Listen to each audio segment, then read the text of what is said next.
Hey, how y'all doing? So I probably will address this a little bit more on the live stream when we do the live stream tonight, but I want to do some early morning sort of musing on the Mandy Rose release, because I want to get to kind of been talking to people about this all day, and we keep getting the same stuff. It's misogynistic. WWE sexualizes her already, and then she got fired for sexualizing herself.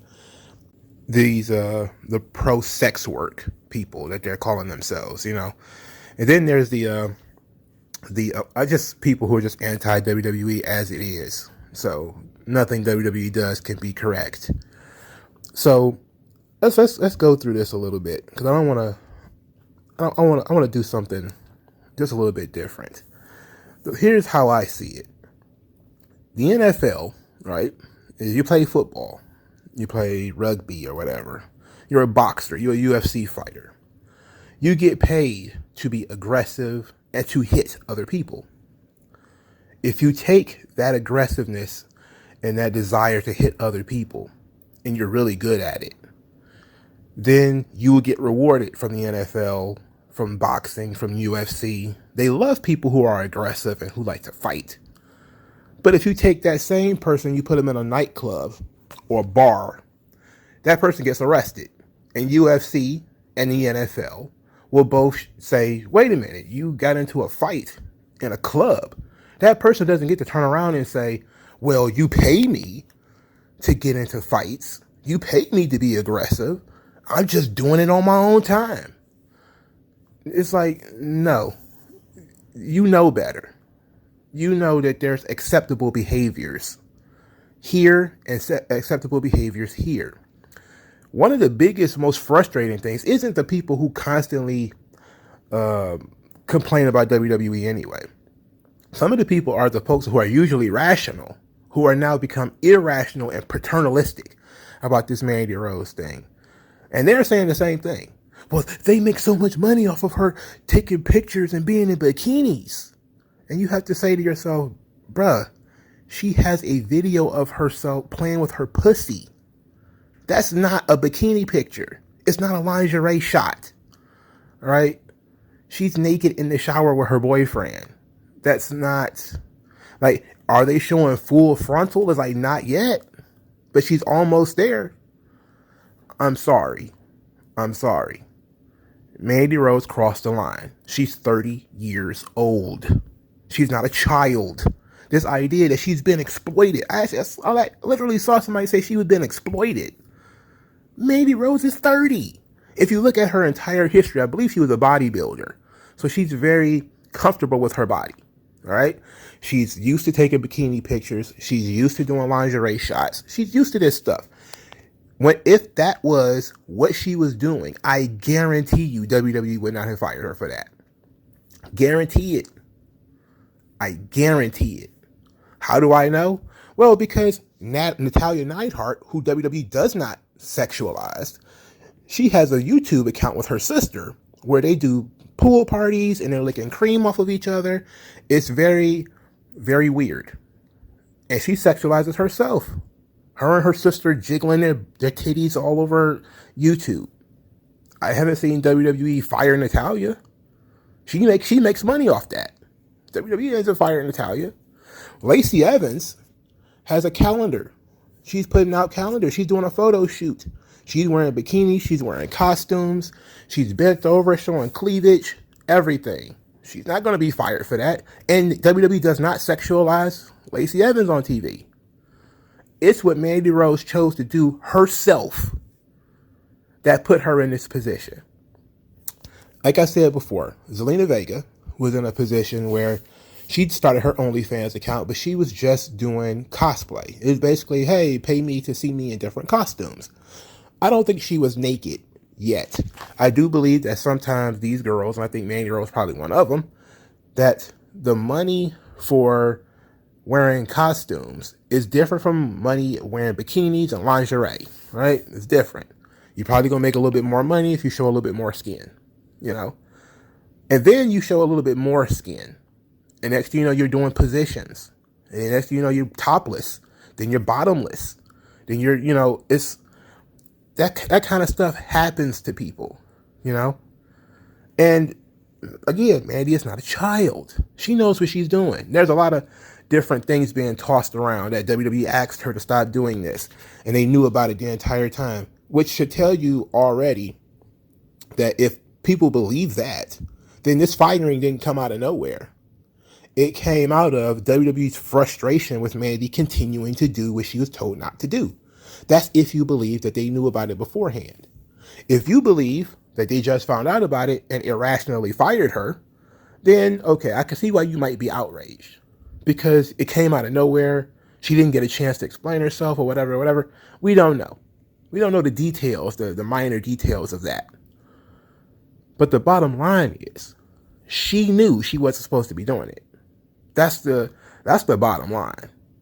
Right now, whether it's in violation of WWE's policy, whether it's violation of WWE's contract with Mattel, we don't know we don't know the details of that.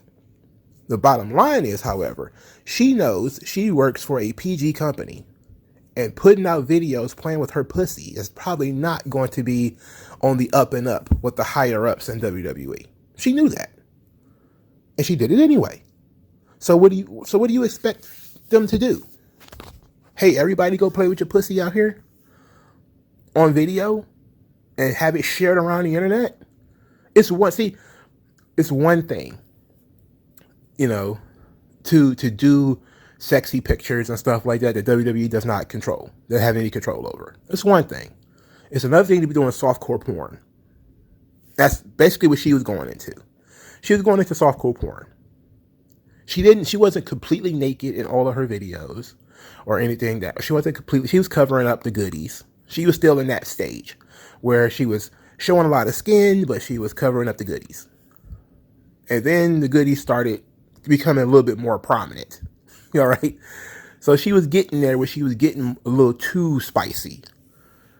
But she's an adult. She can do whatever she wants. There's this idea that Mandy Rose is making more money doing whatever this fan time thing or whatever the case may be that she was making in WWE. Maybe that's true. You know, women, like I said, women live life on easy mode. Right? Mandy Rose is a bombshell.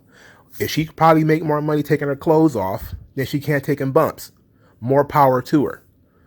The exact same thing I said about Toni Storm. If you can make a lot of money doing a little work, I'm all for it. Go for it. But you don't get to claim that you're being exploited, that WWE takes advantage of you, or anything like that. That's nonsense. Now, I have been dealing with all day people with these bad faith apples and oranges arguments. Well, the Usos, they got DUIs. It's like, okay, you need to learn and understand something here. There's something called the Americans with Disabilities Act. If they can argue successfully that they have a problem with alcohol, you have to give them an opportunity for rehab. For starters, I think the Usos actually beat one of these cases. You know, one of them beat a case. I'm trying to remember which one it was, but I think one of them actually went to trial over the DUI and beat the case. All right? But we're not talking about that anyway. We're not talking about potentially criminal behavior. That's not what we're talking about. Well, Matt Riddle and Randy Orton, they did drugs and they didn't get fired. Well, again, there's a policy in place. Hey, you get popped doing steroids, you get popped doing coke, you get popped doing whatever else, you got to go sit home for 30 days or whatever the case may be. Then you come back, you get a second chance. There's a policy in place. WWE went through this in 2020. They went through this with all this third-party stuff. Guess what? Mandy Rose was there at the time.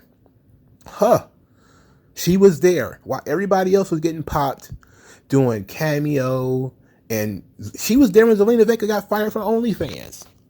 So she knew what the policy was. You can't tell me she didn't. She can't get online and then say, well, I didn't know I couldn't do that. Yes, you did know. You were in the company. You saw other people going through this. You know that people can make money outside the company doing stuff because you've done it. She had, like I said, she had a donut shop or whatever with Sonya Deville. So the idea that she's some poor, put upon young lady who stumbled into the mysterious land of WWE, and then she got sit on the casting couch and turned into this sexual being. It's like, no. It's nonsense. There's people who out here believe that Mandy Rose would have been a nun if she hadn't signed a WWE contract. It's like, that's ridiculous. You people need to stop it. Stop talking about the Usos. Stop talking about Riddle. Stop talking about Playboy. That shit was 20 years ago. You can't keep bringing up all of these excuses and all of this phony hypocrisy about shit that was so long ago. Or shit, like, clearly they set a standard. When they did the OnlyFans thing, they thought Zelina Vega was doing for porn. She got fired for that. They apologized to her because they found out that she wasn't doing porn. That she was basically just doing a third-party thing, that she was taking pictures and different costumes or whatever. They realized they were wrong. They brought her back. On Mandy Rose's situation, they're not wrong. It's a little bit more risque than taking, pictures dressed as fucking characters from Naruto. It's a little bit different than that. It's so much different from a DUI. So much different from getting popped for steroids or whatever. And people have been fired after internal investigations. And how do we know? Because again, we don't know the details, that Mandy Rose wasn't already under internal investigation. She could have been under internal investigation for weeks, months even, considering people knew about this site for weeks and months. It's entirely possible. We don't know. And probably will never know. But I do know this, and I'm pretty sure about this. Mandy Rose is going to be back. All right? WWE, it might not be, well, they understand that there's a backlash and they're going to bend under the backlash. It's like, I don't think so. I think that breaking Mandy Rose's momentum is not going to end her career. They broke her momentum. She was doing really good in NXT. She was doing excellent. In-ring work was improving. Microphone skills were improving. Confidence had improved. And she was making some money on the side. Then she got, maybe WWE got sick of what she was doing because they knew about it. Maybe they found out and overreacted, however that happened. They broke her momentum. What she did is not worth being banned from the entire industry. So I definitely could see them letting this thing blow over a little bit and then bringing her back. Somebody said, oh, well, a lot of people think she'll be back for the Royal Rumble. I believe that too. I think by the 90 days, she'll be back. I'm pretty sure by WrestleMania, she'll be back.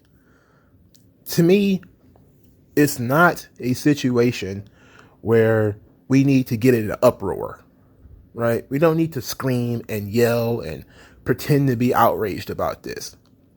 Instead of trying to figure out what was going on. And why did it happen? Which is what so many people are missing out on. Let's try to figure out why it happened. And I can tell you pretty much it happened because her pictures went over the line. There's a lot of people throwing a lot of things out there. We don't know how much of that stuff is true. But I can tell you what is true.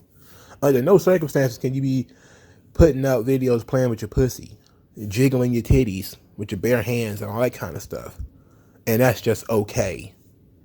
It's just not okay. It's completely different from what WWE, the image that they want to put out there. Whether she was using her real name or using the company's name, her personal Instagram account, or whatever the case may be, we don't know. Was WWE jealous and angry that they weren't getting any of that money? Maybe. But now we see that it wasn't Vince. Now we see that it's company, right? It's policy within the company. And they're consistent. They fired Zelina Vega for having an OnlyFans. They fired her for having this fan time thing or whatever it's called. I think that people are such in a rush to defend Mandy, either because you're a simp or because you're being paternalistic, that they're not really thinking clearly. If you think that what she did was not a big deal, okay, that's your opinion. You don't run a multi-billion-dollar company and have to control the licensing and intellectual property and all of the different webs of stuff that's involved with that. You don't run this. So they gonna have to make the decisions. we can disagree. And I think that firing her was excessive. Even after everything that I've said so far, it was excessive. It's excessive to fire people for inappropriate pictures, right? Like, I think it was excessive to fire the Nash kid who did the Nazi picture. I think that's excessive. Okay, he did a picture of himself dressed as Adolf Hitler. So what? Okay, for starters, he didn't do it under contract. Secondly, it doesn't really reflect who he is as a person as much as he was playing around at the time. So yeah, I can understand why you might say WWE can ask her to take those certain specific pictures down. Okay, some of the ones that are more sexual, can you please remove those? And then we'll renegotiate what to do. I can understand that. But I also understand that they just plain fired her. And that the firing is not an execution. She can come back. She'll be all right. She'll make money. She's not doomed to the world of poverty because WWE fired her. If anything, she's probably going to charge more money, which is what I heard she's doing now. After she got released, the cost for her site went up, which is basically simple economics. Now more people know about it. Now more people are talking about it. Now people feel sympathy for her. The simps are going to run with their money, with their credit cards out, and she's going to make another nice little grip. And maybe she'll get bored with it. Maybe she really enjoys wrestling and she wants to come back and she'll shut it down, and or whatever the case may be, she'll go hammer it out with Triple H and things will be done. But we can stop overreacting. The outrage comes across as real phony, especially considering so many of these people who were attacking WWE right now hated Toxic Attraction when it started, didn't like Mandy Rose in the beginning, didn't like the gimmick because it was too sexual, didn't like that they were wearing booty shorts and stuff like that. So many of these people are hypocrites in their own right, and you don't have to go back 20 years to see it. You go back 8 months. Again, there was somebody, the What Culture guy, who wrote an article about how NXT 2.0 is basically porn. And because, somebody kissed somebody else and people like to wear bikinis on TV. I know, it's porn. If he thinks that is porn, that somebody wore bikinis, or that a young lady was wearing a thong, then what does he think about the Mandy Rose pictures? He must be, breaking out the cross and trying to give her an exorcism. I'm telling you, man, these people are so phony. They're so fake. Mandy Rose, get her money. She's going to get her money. She's going to be fine. Everybody else who feels the need to, make a big deal out of this, stop it. She's going to be okay. All right. So we'll talk about this more on the live stream. Thank you guys for your time. Like, share, subscribe. I'll talk to you guys later. MagMongoSlade. Best house I ever drew, Daddy.